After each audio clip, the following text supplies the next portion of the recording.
welcome in to Blue Jays today. Toronto Blue Jays did not have the opening day that a lot of us had hoped for. 12-2 the final score. Whoa. It was a rough one. Apparently there was even a couple boos over there in the Rogers Center. And you know what? Rightfully so, right? In an off season where the word on the street was, we're going all in, we're doing this whole thing one more time. And to their credit, they did acquire quite a bit of players.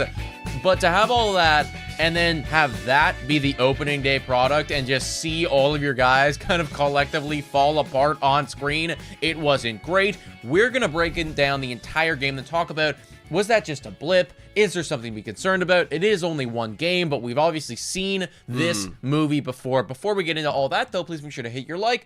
Hit the like. Hit the like.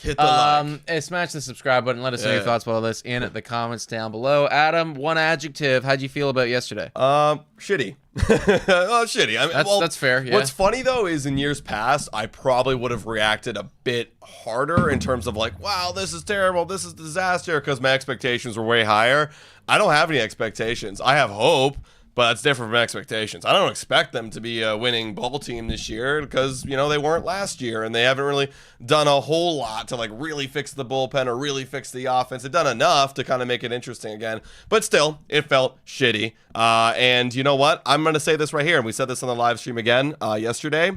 It's just one game, guys. Like for anyone who's seriously overreacting or being like, this is the worst thing ever, or this is exactly what's wrong with the Jays, and we saw exactly what it is.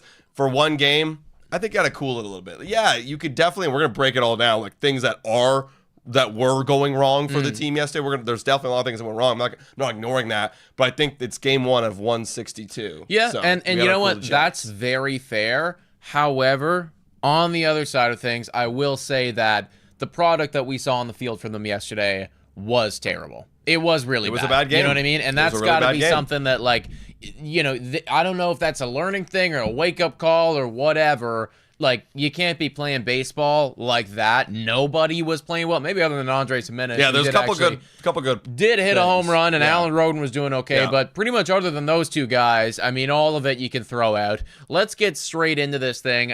Keegan Matheson was actually on the radio, I believe it was early this morning or late last evening, talking about this and saying similar stuff to what it is that we're saying right now, effectively that it is only one game, but there was a real sense that, all right, we've seen this before, and I already see somebody in the chat saying yesterday felt exactly like 2024, and I couldn't agree more, right? It felt like, honestly, after they got the lead, because they got the lead in inning first. one, right? Before he even got to the plate. Yeah, an immediate home run, and you know, they got the lead.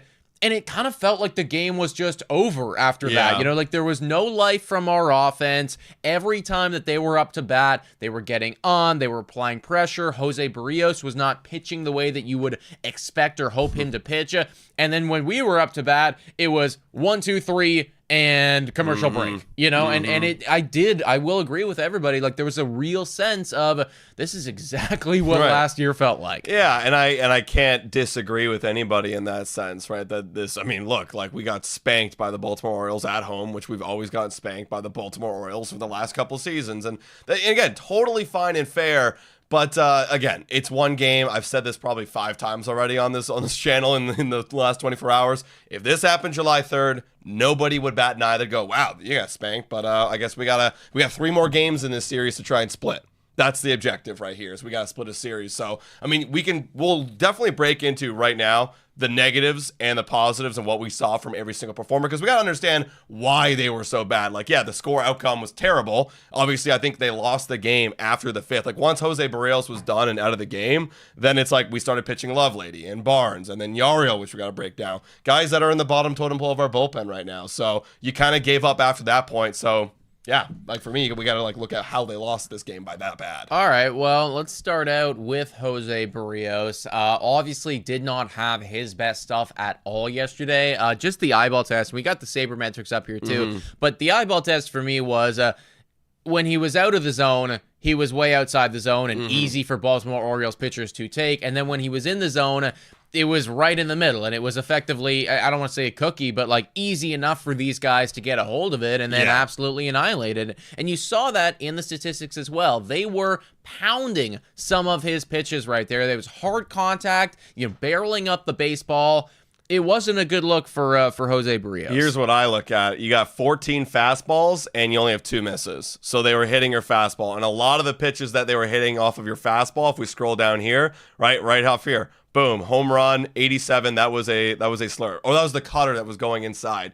You got some hard hits right here. Boom, fastball. Ryan Mountcastle, boom, fastball. You got Tyler O'Neill, who homered again, continues the streak. Boom, fastball. So it's like every fastball, boom, another one. Every fastball is getting hit and getting put into play, and they're going for extra base hits, going for singles. Excuse me, just pounded my mic. But they're going to get hit hard. And that's because why? Well, Jose Berrios said it himself. He was falling behind in the counts. When you fall behind in the counts, when you're not being fine on the edges, you're going to be behind and having to throw cookies, and they're going to be geared up for it. So for me, Jose Berrios, this is nothing new. We've seen Jose Berrios get spanked on opening day. But look, he's got to realize I can't afford to play around the edges like this early. I got to be able to attack early in the zone, apply pressure, and have the batters not be able to get settled in and think, okay, I'm 2-0. I'm getting ready and geared up for that cutter inside like Adley Rutschman was. You got to be able to pound the zone early, and that's it. He's going to have 31 more starts. We know this from Jose Berrios, and he better learn from this. Yeah, 100%, dude. And, look, he is our opening day guy. But, I think that a lot of people now kind of look at Jose Berrios as being a middle-of-the-rotation starter, a very good one, but, not necessarily the ace on a team. And this is a whole other conversation. It's like, well, do the Toronto Blue Jays have that guy? Kevin Gausman's going to take them out later today. We'll see what it is that he has to offer. That is, I think, a lot of people's kind of hope to be ace for the Blue Jays again, back as he used to be a couple of years ago. We'll see what happens right there. After Berrios left, though, you did get the bullpen coming in, and, credit to the Baltimore Orioles hitting. Like, they were just all over everybody. Yeah. You had Lovelady, who actually made it through 0.2 innings scoreless, but then you had Barnes give up a 2 runs right there. Even Chad Green gave up a solo bomb in the 0.1 inning that he was in. Yeah, I was literally like, oh, here comes our good guy on the stream, and then boom, gone. And then he was just taken out of the game, so he should be available to go, because I think he only threw, 5 pitches or something like that, not that much. Mario Rodriguez got taken for a ride, everybody. Let's talk about that, man. Well, that was brutal. That's just not what you want to see from the guy that, you signed to a longer-term deal. He's now had 1 year at MLB. I know both of us were talking and saying that Yario Rodriguez is a little bit of that X factor for us, where, this is somebody that you expect to be the Swiss Army knife in the bullpen. You expect to get, a decent chunk of innings for you in games like this, where you're trying to keep it just a little bit closer, giving up another 3-run blast, or 3-run. I forget how it all came around, but giving up 3 runs. That's just not going to do it for you. And at that point, we were pretty much already out of the game, but this was like icing on the cake. We are done. We are finished. Yeah, and I do wonder, what was his? What was his approach here? Was he just trying to pound the zone and get them, to get themselves out? Well, if he was, it wasn't doing too good, because you had Jackson with a single, pop out, then you had Rutschman homer for the second time, Westberg homers right after him, another deep fly out, a walk, and then a strikeout of Ryan Mountcastle. And if you see again here, 4-seamer, 7 swings, 0 misses. There you go. That's really all I got to see right here when you look at that inning too. Boom, fastball. And this one was an off-speed pitch, but they're all getting hit. They're all getting hit. Boom, that Jackson Holiday single was off a fastball. So yeah, the fastballs are getting hit. You're falling behind early, and you didn't have a lot of command, and that's a recipe for disaster when you're playing baseball. For me, it's very simple. You were nibbling, you missed, you fell behind the count against great hitters in the Baltimore Orioles, and you got punished. That's the pitching side for me, and you pitched your kind of bottom of the totem pole bullpen guys that also couldn't really locate and then fell behind and got hit a lot. Now, that was the pitching. They absolutely lost the game because they gave up 12 runs. But you could also argue the offense. 2 runs. That's what I would see last year from the Toronto Blue Jays. And I believe they only amounted, 4 hits. 4 in total the game. hits. It was really bad, everybody. Keegan Matheson, when he was on the radio, went and was talking about this. And for him, and I do agree with him to an extent, he was saying that, look, it's opening day. It is one day. But because we've seen this movie before, he is a little bit concerned about that offense and just saying like they're gonna live and die with the offense. It's still all about the offense. Jose Berrios will find a way. The offense obviously needs to find their upside this year. I do agree with him. It felt like again, it felt like the classic Toronto Blue Jays from 2024, where you get down a little bit early, and then it's, oh God, what are we gonna do? We're done, and we're just finished. And like in the first couple innings, it's like, okay, you're down by 1, we're still in it. You're down by 2, you're still in it, right? Yeah. When you get down by 5, now it's starting to become an ask. But like, there's got to be some type of response, and to go out and then to go, 3 up, 3 down. And have your pitcher who just gave up a run or two have to like you need to fight back. Exactly, man. like you gotta no fight. Even if you don't end up like getting anything, like there's got to be some element of we are applying pressure. Look at the bottom of the first here, right? It's 1, 2, 3, you're gone. Second inning, 1, 2, 3, you're gone. It's just like third inning, 1, 2, 3, you're gone. 1, 2, 3, right? It's just like, dude, like clearly Jose Berrios is struggling right now. Yeah. He's not looking good. He needs a moment to go sit on the bench, catch his breath, compose his thoughts, see that he's got, a little bit of, pressure mounting behind him. Yeah. That wasn't the case at all. And it just snowballed from there. Yeah. And I'm looking right now at Mr. Zach Eflin. I mean, look, he had some pretty good average exit velos. Like, he only averaged, 90's pretty good, but he averaged in the low 90s. He got a lot of weak contact, a lot of pop-ups, a lot of strikeouts, a lot of dribblers, curveball, a lot of weak contact, and we just couldn't amount to anything. So, but here's the thing. I'm not, Zach Eflin played great, but if Zach Eflin's going to shut you down, again, it's still game 1. You got to learn to beat Zach Eflin come September when you're all warmed up in the season. But if Zach Eflin's going to beat you in the postseason, you shouldn't be a postseason team, let's be honest. And that's been my biggest criticism. I like Zach Eflin. He's a good middle of the rotation guy, but you got to be able to get some runs off a middle of rotation guy. Well, and listen, our preview, and prediction of this series coming into this was our starting pitching is better than your starting pitching. Yeah. And it doesn't actually matter if you can't hit their starting pitching, right? Like, yeah, okay, maybe their ERA is worse than ours. But if, their ERA is being inflated by other teams and not us, then it doesn't matter, right? Like they could be, fucking Garrett Cole, or they could be, some Joe Blow off the street. You still got to hit them the same. You do. And they clearly were not doing that yesterday. Now, all of that being said, though, it is still just one game of baseball, and there was a couple good performances as well. I don't think anybody expected that the first home run on the Toronto Blue Jays would come from Andrés Giménez in 2025. Except if you're Scott Belford, that literally made a bet on it yesterday. Yeah, he did. He made a home run bet for Andrés Giménez. I'm like, you're crazy. Insane, Scott. That is, shout out to Scott from the walk-off block. That's insane stuff right there. Andrés Giménez, though, who we were, literally we were questioning. It's like, why on earth do we have this guy at the cleanoff spot? Yeah, he proved it. I mean, he hit a bomb. He got 2 RBIs. Those were the only runs that were plated by the Toronto Blue Jays. He also took a walk. He was one of the few players that had a very solid game yesterday. Yeah, he was, right? I mean, other than as well, Alan Roden. A lot of people are loving what they're seeing from Alan Roden. You got one hit. It was a chopper up the middle that found a hole. Still, a hit is a hit, but I really liked to see him apply what his specialty is, which is to have a good at-bat. And he actually had a really good at-bat. I believe it was his 4th at-bat of the game. Earned a walk. And there you go. With a small sample size, he's 1 for 2 with a batting average of 500 and an OPS of 1.167. Yeah, I mean, I want to see more from this from Alan Roden. This is what I expected, right? If you can come out here, get on base a couple times a game, that's great. I saw people and this might be an overreaction too, people in Twitter being like, I want to see Alan Roden bat leadoff now. Yeah, that's too early. That's a major overreaction. But here's the thing. If he is... For me, it's always who's being hot right now, who's playing the best. You go bat in the top lineup. If come end of April, he's doing really good and he's really hot, why not? Yeah, of course, right? And it will obviously depend on what the other guys are doing. Bo Bichette and Vladimir Guerrero Jr. did effectively nothing yesterday. Also, I do think something needs to be said, and I don't want to spend too much time getting on this guy because we've already done it before and everything, but... I mean, George Springer looked slow.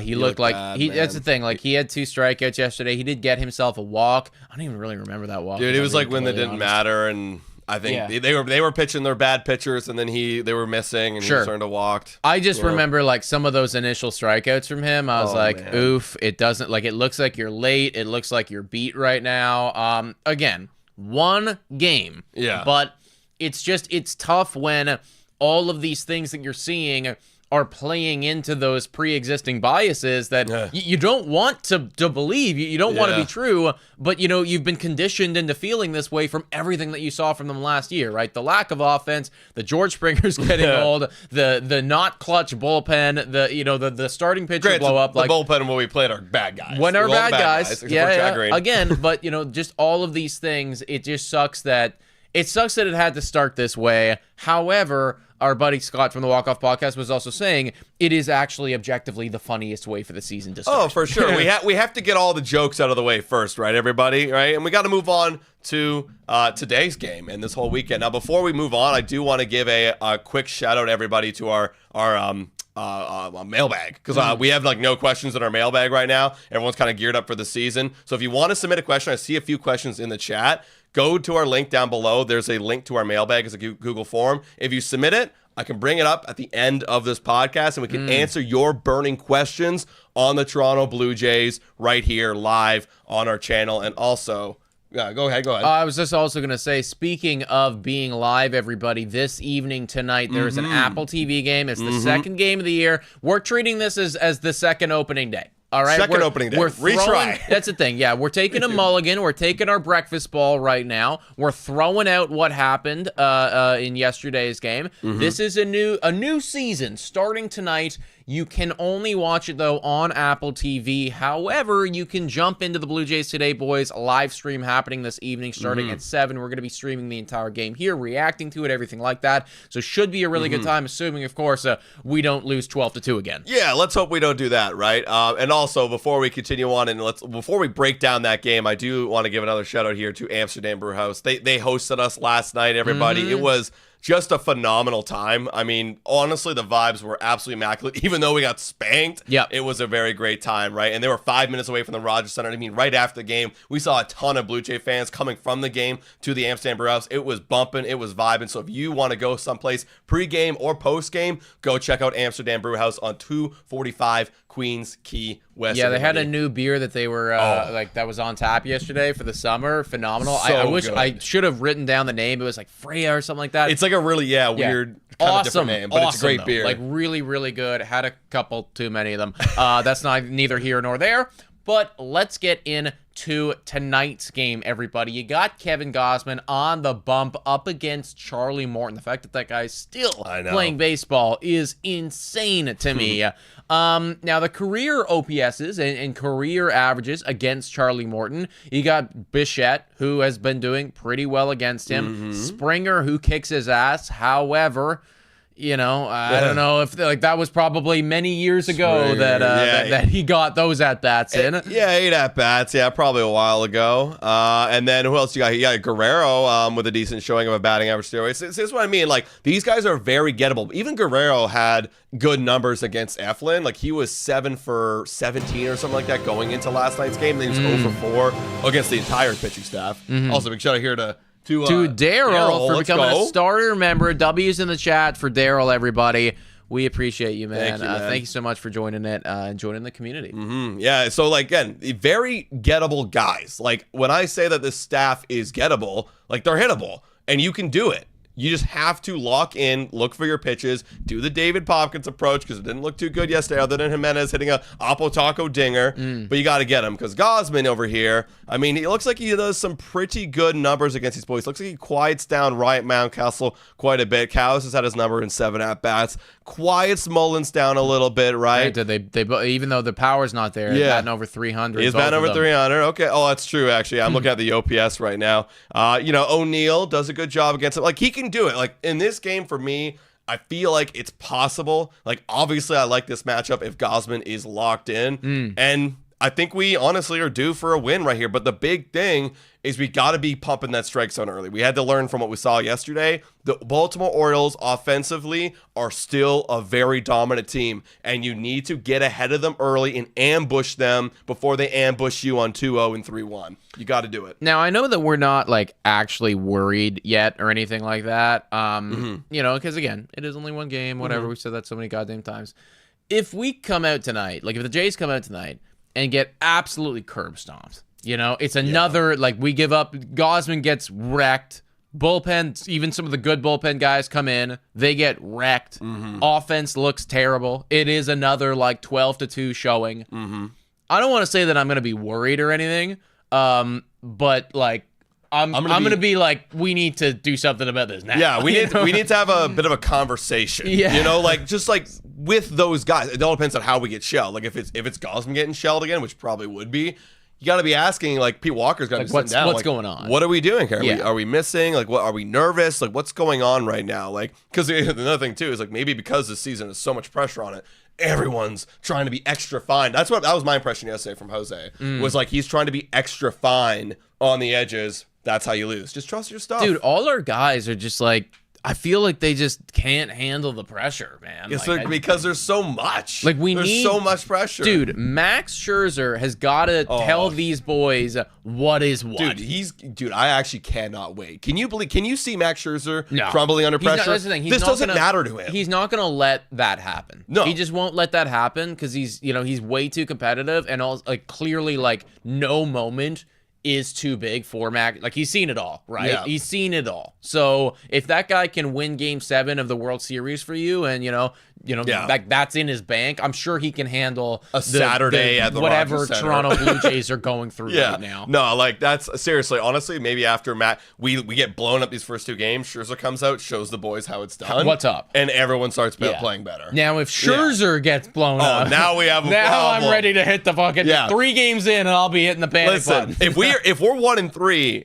I'm actually starting to, because here's the thing, we actually need to split this series, because like we flashed over to you many times before, this April is hard. Like I think the easiest team we face is the Nationals coming up this week. Yeah. And then it's after tough that, until May. It's effectively all playoff teams. All playoff teams, and including the Boston Red Sox that are favored to win the AL East. It should be a playoff team. Yeah, we got to win. If we don't, it's time to panic, and we'll talk about it on Monday on the Blue Jays Today show. Exactly, yeah. And listen, I see people in here, funny how you guys thought the Jays were going to be great this year. Look, first off, I don't remember ever saying that. I don't remember ever saying that the Toronto Blue Jays were going to be great. 84 wins is what I was saying. Yeah, you said 81 yesterday. Exactly. Pretty sure that we were in the low 80s win total, so I don't think we ever said that they were going to be great. However, I also don't want to say that anybody that does think that is also wrong. It's after okay to do that. One game of baseball. Yeah. They could, dude, this team could go 161-1. And it could start right now. Yeah. And they might end up being the best team that we've ever seen ever. Man, it's so funny, man. I if anyone sees that TikTok of that that audio sound where it's like,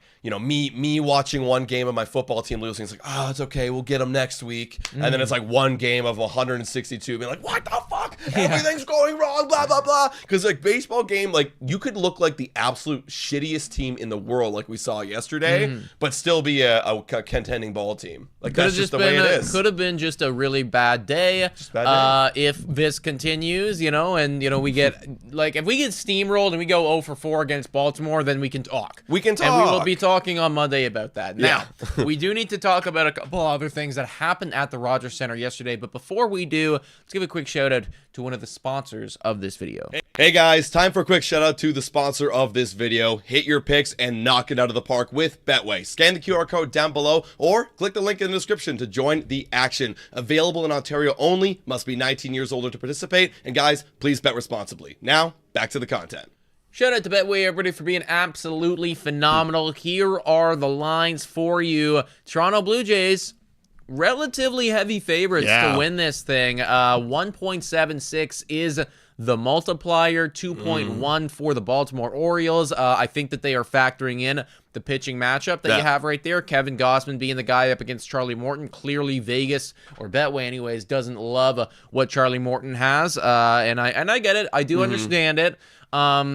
In complete transparency, like if I was just a fully unbiased guy here, maybe taking the underdog wouldn't be a horrible option. No. That being said, I am obviously gonna hope that the Jays win tonight. Yeah, like if you really do believe in the bounce back, I think -1.5 Jays 2.4 multiplier is not bad. Like if you really do believe it. I think this whole weekend's gonna be an absolute slugfest while pitchers are still trying to find their sweet spots. Overall, I took the over yesterday on 7.5. That was the only bet that made me even of the day. I lost all my player props, and I only won the over on the runs because of the history. I might go over again. I mean, look, I love Kevin Gausman, but the Baltimore Orioles are good. Baltimore's good. Baltimore's really good. So, and the Blue Jays, do they wake up finally and beat up Charlie Morton? We'll see. They didn't need to. They didn't wake up yesterday, and they still went over. So. And they still went over, yeah. So that is the lines right there, everybody. If you want to hop on to Betway, then scan that QR code that was just on the screen, folks. We'll help the boys out a bunch. And if you know something about sports, it might help out your bank account a bunch, too. Let's transition and talk about something that really isn't baseball-focused, but this is getting a significant amount of media coverage, and I understand why. Obviously, you know, there's 200 people in here. I don't think a single one of you hasn't heard about what is happening between Canada and the United States, the tariffs, the whatever, the, you know, potential trade war, all that shit. And then the countless comments from President Donald Trump about wanting to make Canada the 51st state and effectively buy out Canada. Somebody attended the game yesterday, a fan right here. I believe his name is Dan Beagley. Dan Beagley attended the game yesterday wearing a hat that said, Canada is not for sale, with a little Canadian flag on it. Now, frankly, I am on board with that message, and I support that message. However, people at the Rogers Center, for whatever reason, decided not to, and actually kicked him out for it. Yeah, you were telling me that they kicked him out because they didn't want him to like go on the screen. So that was just his theory. They didn't tell him why. They were just like, you either got to take your hat off or leave. And he's like, I'm not taking my hat off. And they're like, you're getting out then. That's actually kind of, you know, that's kind of ridiculous. And here's the Toronto Blue Jays actually right here saying, we apologize. Our staff made a mistake. We have addressed the issue. Sure doesn't happen again. I wonder who was, who saw that and thought this is a good idea for us to remove someone who's Canada's team to supporting Canada. That's like I don't know, man. I just like it is pretty wild that like you had that actual thought. Like again, like that's like it's a dude who had that thought that's supporting Canada's team. Like they just, they had this big, national anthem where the Canadian flag was awesome. Pulled out, and we're just gonna kick you out for, and it's not even like it's an offensive hat. It's more of just like supporting Canada. Like that's what I'm saying. Saying Canada's not for sale is not like hurting anybody. No. At all. Not at all. So I think that's actually ridiculous. That's the thing. Like, again, so we fully support that guy and his message. I don't want Canada to be for sale. No. And the fact that he was kicked out, I mean, Rogers Center, Blue Jays, we got to do better than that. Now, I do believe that they've offered him a couple free tickets and everything like that. Good. So, like, respect to that. Appreciate all that. And whatnot, but yeah, just a bad look, I would say. Yeah, definitely. Now, if you're going to the games, speaking of going to the games, and you want to know what the beer prices are this year, you might be a little bit disappointed. Because speaking of maybe some tariffs and all this kind of stuff and inflation going up, remember $5 beers? Remember the value section, the deal section? Like that alone brought me to the games. That brought me to the games. And now they're not $5 beers anymore. They're $6.49 beers. Last year they were $5.50 beers. Now they've gone up a whole dollar. So if you really want to see what kind of beers are going up here, all the prices are going up. Look at this stuff too. A 200 miller Peller family wines, just 200 milliliter. It's a little glass of wine for almost $17. Wow. Dude, my favorite section to sit in was always the $5 beer section. Yeah, like that was like I would go into the $5 beer section. I think they removed one of them. They at the did because there was like there was a couple, and I thought they had two in the 500s if I'm not mistaken. Yeah, I thought that, maybe only one. I think they had one in each section. One in each like tier. Okay, maybe I was wrong about that, but yeah, took one away from the 100s. Everything's getting more expensive. Everybody, did you see the fries and the cotton candy? Oh, yeah. You saw that? How much was that? I don't know how much that was, but like, has anybody tried that? Is it good? I saw that. I was like, this can't be good. Understand in theory that it's the sweet and the salty and all that shit, but like, just like thinking about it, That I doesn't don't know, appeal man. to me. I don't know. There is. Have you seen the burger like cup? There's like a drink and then burgers stacked on, like a little smash burger stacked on top of it. Like on your drink? Like it's like a little bowl. It's one of those like cups that has a bowl on top and there's burgers in it. I have not seen that. That's wild. Okay, I mean, listen, man, we might not be putting together a good on the field product, but they're trying things, right? They're trying. And respect to trying. Respect to would like the $5 beers back, but like respect for trying. Before we hop off today, guys, we got a couple questions in the mailbag for you. Isaac coming in here, just submitting this one, by the way, saying, how soon do the Jays call up Elvis Martinez or Addison Barger if the offense is really struggling? Now, for me, that question is a tough one to answer because the answer is determined by who is sucking in the MLB. Because first things first, Dalton Varsho is going to get called up, and then one of Lucas or Miles Straw is going to get sent down, and then another person would have to be sent down. What do you think about all that? Well, like right now, it's clear that Will Wagner and Alan Roden are in a great position here to get playing time, and those are the guys right now that are in here to getting playing time. And if they're struggling, if one of them struggles, and I think they're gonna have a decent leash, like maybe a month, maybe 2 months, then maybe after a couple months, if one of them is seriously struggling, you want to get a jolt to the lineup, and one of them in AAA is doing good, either Martinez or Barger, then you can put them up like that. But I think right now they've made their decision with Alan Roden, especially like, how good he was this spring, and Will Wagner being good last year. You're given a little bit of time to wait and see. I also I'll put it this way. I don't think that there's those are just the only two guys, though. I could also see a reality where if he's not playing well, maybe Davis Schneider for an Addison Barger type thing could be a move from them. Seeing how, of course, Davis Schneider does. Yeah, how he's implemented. And everything. Because, speaking of Schneider, wasn't in the lineup yesterday. He's the bench bat. That's the thing, too. It's like if he's struggling, I guess, as a bench bat, then if you want one of those guys to come up as a bench bat, then Barger has experience being a bench bat, so I'd probably go Barger over that. But then again, you have to weigh like how many lefties you got, how many righties you got, because kind of Schneider is your only right-handed option right now. I would say that give it at least 3 to 4 weeks before and give me a month, and then one of those two guys, Martinez or Barger's, got to be making the play and okay, we got a 1,000 OPS down there, all right, time to go. A quick shout out here to Talon Pottle saying Jays have pitching matchup advantages this weekend, so I'm not too worried. I think we'll get a split or 3 or 4, hopefully 3 or 4. Go Jays, go. Hey, that was our prediction. Floor is a split. Got to win today, though, and I'm with you. And I know it's one game. Hey, it's one game. Yeah. 3 more to go. 3 more to go, man. I mean, listen, they'll have the pitching matchups a lot of times. It's just whether or not we can actually hit. That's what it's got to be. We got to see offense today. If we don't, we're in trouble. Because that's the whole thing with the whole Baltimore Orioles and Blue Jays. If you don't have offense, you will lose, because the Baltimore Orioles will have offense. Eventually. They're going to get to you eventually. That's and think about this, too, right? We were playing them without Gunnar Henderson, their best player, right? They don't even have that guy. When that guy comes back, holy my God, we're screwed.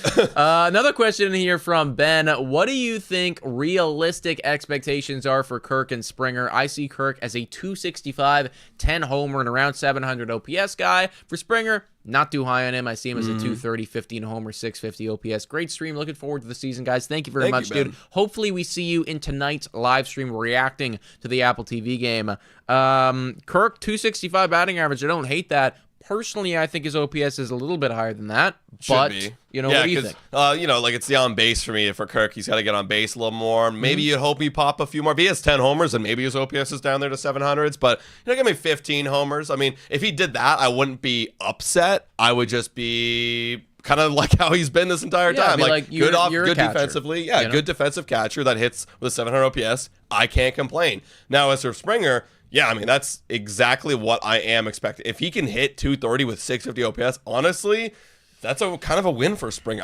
Maybe I'm that low on him. No, I get it. You know what I mean? If you could pop 15 homers, because that's what he did last year, roughly, right? If he does that again, okay, you're still somewhat okay as like a 8-9 guy, but we'll see. Yeah, no, I completely agree with you, dude. That's kind of where I'm at right now with George Springer. I would say that I have almost no expectations for Springer at this point. Kirk, I'm hoping to be in that mid 700 OPS range. The 265 batting average sounds pretty reasonable. And then give me the strong defense, dude. That's what right. we're paying for. Give me the strong defense behind the dish. Buddy threw out somebody yesterday. Yeah, he did. One of our first early outs. Then he also hit a really good baseball. Ended up thinking that he was, somebody that he wasn't. Ran into a out at second base. It was, look, anybody else, and it might have been a double. Kirk, I get it. It's opening day. You want to prove something. You're just not that guy. Yeah, I mean, Boo Must Die said, I'm okay with Kirk testing Holiday's arm in right. Was Holiday in right field?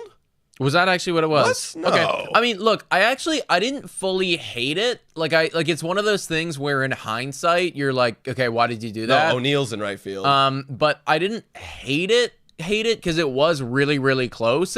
I think that Kirk's just like, he now needs to know, like, okay, what is this for me? What is this for somebody else? And that was obviously a single for him. Hey, look, we were down bad. We needed to get a runner in scoring position. Kirky tried to and let's face it, something. like that out meant nothing, to right? us overall, right? So yeah, ultimately Kirk's great. Still like Kirk. Still like this team. Yep. Hated yesterday. Today is different. But we're going to watch it, guys. We're still going to watch it, and it's on Apple TV, like we mentioned. So, guys, if you haven't already done so, hit the like button, subscribe to Blue Jays Today, and also turn on the post notifications so you'll be notified when we're going live. So it should be around 7 o'clock tonight, and we hope to see y'all there, everybody. Yeah, thanks so much for watching, everybody. And as always, Go Jays, go!